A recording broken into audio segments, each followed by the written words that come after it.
It's very common these days for reviewers like myself to tell you that a certain game doesn't hold your hand.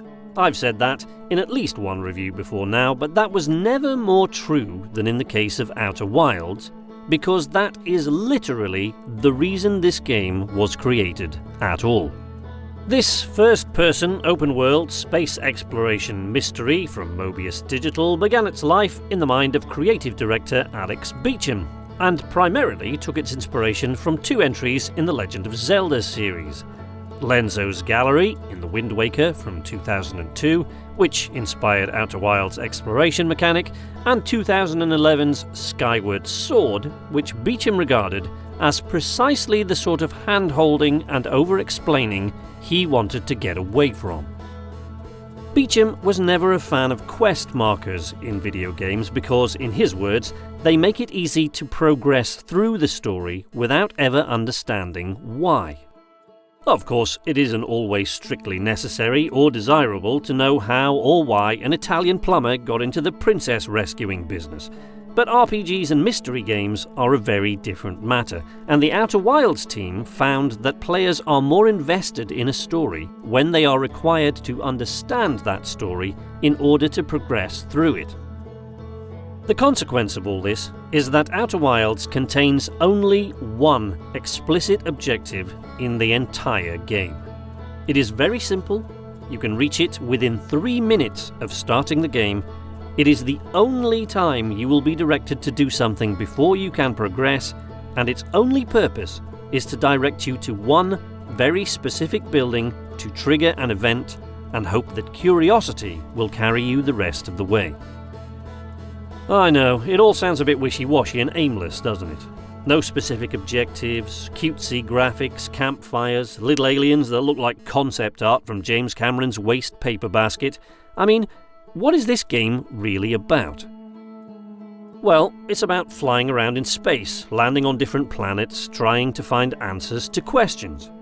What makes this game a little different is that the questions you're seeking answers to will be your questions. They won't be set by an in-game checklist, by a wizard sheltering in a cave, or by a bored Facebook friend who urgently needs to know the name of your favourite teacher in high school so she can calculate what species of moss she's going to return as if karmic debt turns out to be a thing. In Outer Wilds, it's purely and simply that curiosity thing again. From the second the game starts, when your first question is likely to be, "What the hell was that?" You are on planet Timber Hearth. The chap sitting by the campfire with you is a Hearthian, just like you, and he will give you the only specific objective you will receive in the entire game.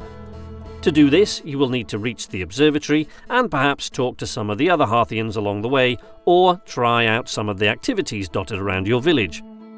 These are by no means necessary, you can skip them altogether and go straight to the observatory if you like, but they do serve as a kind of tutorial about tools and skills you will need once you leave the planet. It's virtually the only help you're ever going to get in this game, so if you want to learn something, now's the time.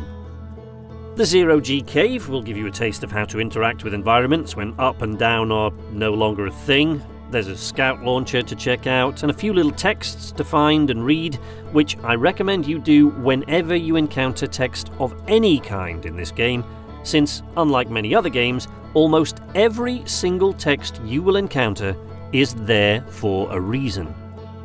The only tutorial element I would say it's safe to give a miss is the model ship. This is a scale model of the spacecraft that you'll be flying around the star system, but I would characterize it as completely useless, except in the context of a minigame. The controls are exactly the same as those of the full-scale lander, but firstly, it won't tell you how to handle your craft in space, or in any gravitational or atmospheric conditions besides those right here on Timber Hearth. And, more importantly, the full-scale version will orient itself around you, the pilot, whereas the model ship will naturally orient itself around its own axis, independently of you, making it a wildly different experience from the full-scale lander. At the observatory, there are more things to pique your interest, including weird rocks, useful crystals, and your first look at the alien race at the heart of Outer Wilds' many mysteries. the Nomai. A race of beings who inhabited this star system many thousands of years ago, and about whom the Harthians know almost nothing else at all, because you will be the first Harthian astronaut to carry a Nomai translation device out into the star system. Are you curious yet? Well, get your launch codes, and then you are free to launch into space and begin the game proper.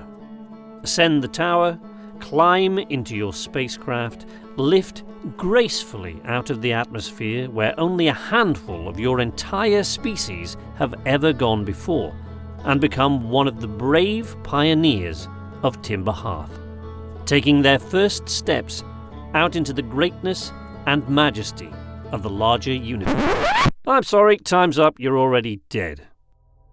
So what do you do now? Well, were this a real-life situation, I'd say your schedule is pretty clear for the next few billion years, but this is a video game, and in a video game, there really is only one thing to do after being annihilated right at the beginning of the game, and that's to wake up right back at that campfire and start again.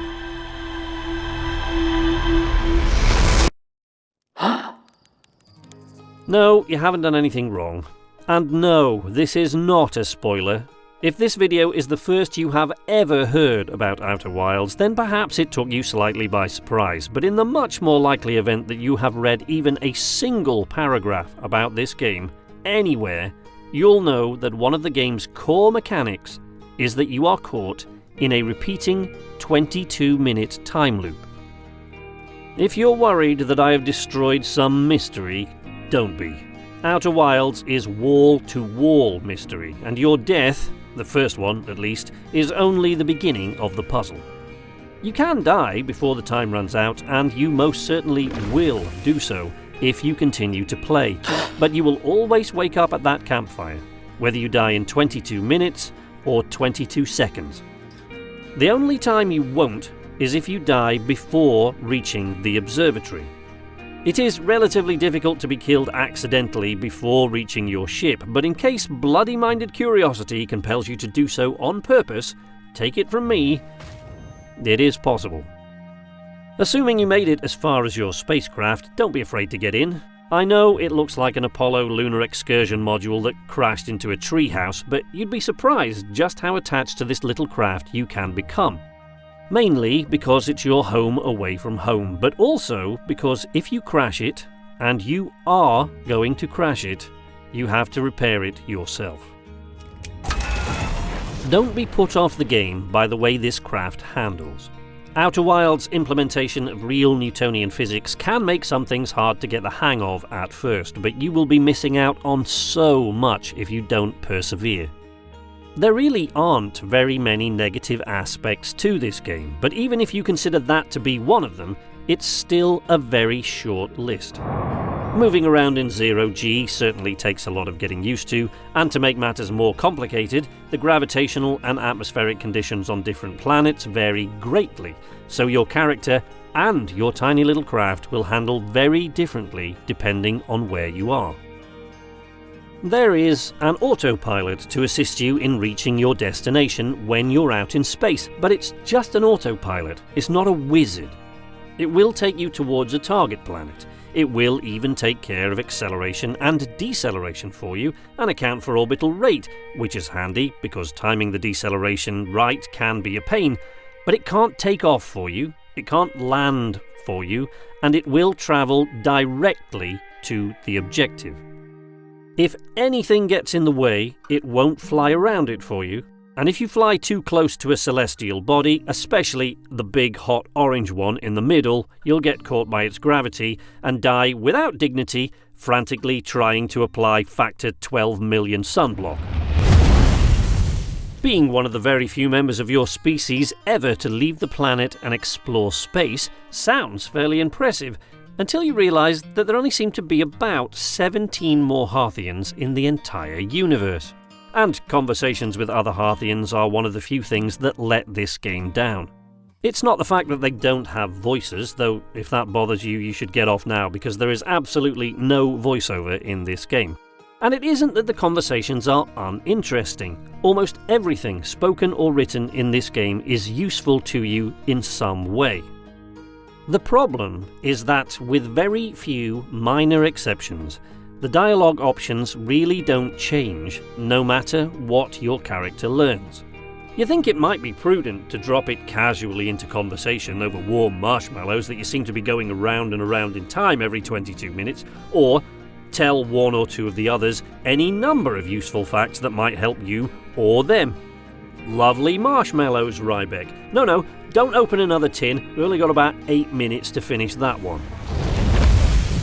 All in all, these are minor gripes. I didn't really experience any bugs or glitches when I played it, and honestly, I had to think quite hard to come up with anything in the game that other people might find a nuisance. Most people that are going to quit before the end are going to drop out pretty early, put off by the game's simplistic visuals, or the fact that there are no voices, nothing to shoot at, or that realistic physics make it a little awkward to get the hang of flying and moving around at first. This isn't the largest game world you'll ever see. The planets aren't much more than oversized rocks, and they're whipping around the sun at a fair old speed. But most of this, including the short time loop, was born of necessity. It's not hard to see the problems inherent in a game with no explicit objectives if you give players limitless time and massive planets to explore. There's a complex story to unravel here, so procedural generation is out of the window. Everything in Outer Wilds has been painstakingly designed and carefully placed.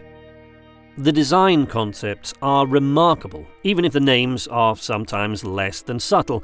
The Hourglass Twins are two planets with sand continually shifting between one and the other, uncovering one as the other is buried the more minutes you let pass by, in a brilliant visual representation of the time loop mechanic. Giant's Deep is an enormous world of water, with intense gravity and one or two other surprises. Brittle Hollow is, well, it's brittle and hollow. Dark Bramble is, well, you get the idea. Each location comes with its own hazards to avoid and problems to factor into your decision-making. Local gravitational factors, reactive terrain, weather phenomena, temperature variation, wildlife. The game will give you the tools and clues to help you along the way, most of which are found amongst the ruins of the ancient Nomai civilization scattered across the star system. And here too, the creativity is remarkable. A beautifully realised civilization with a look and feel very different to that of the Harthians. The branching spirals of Nomai writing were especially inventive, I thought, but everything they left behind is a piece of a huge puzzle which can be put together in any order at all.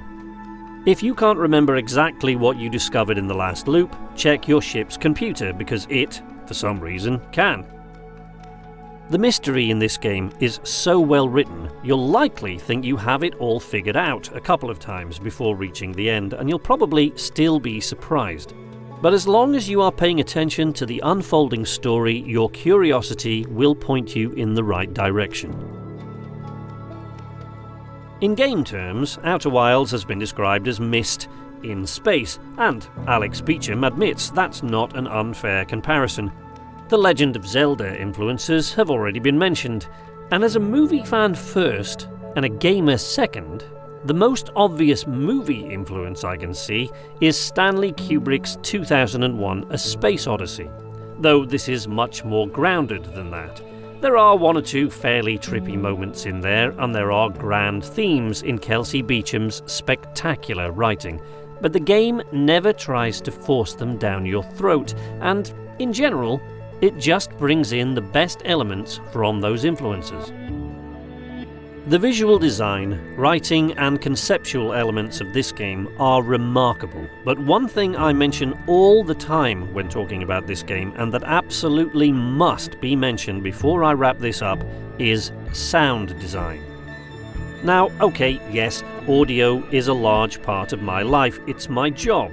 And I've been a writer since I was old enough to hold a pen, so if you've visited my channel before, you'll know that my reviews and impressions concentrate heavily on story and sound design, because those are the things that stand out the most to me.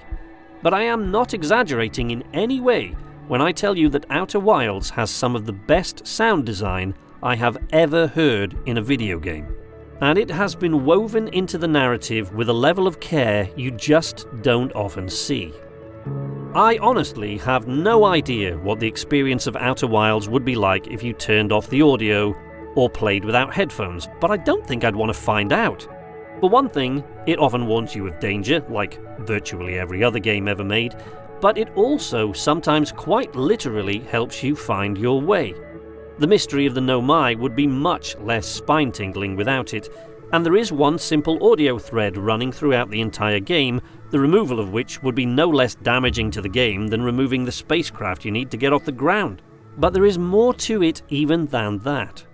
There is no voiceover performance whatsoever in this game, but still, Outer Wilds does have a voice.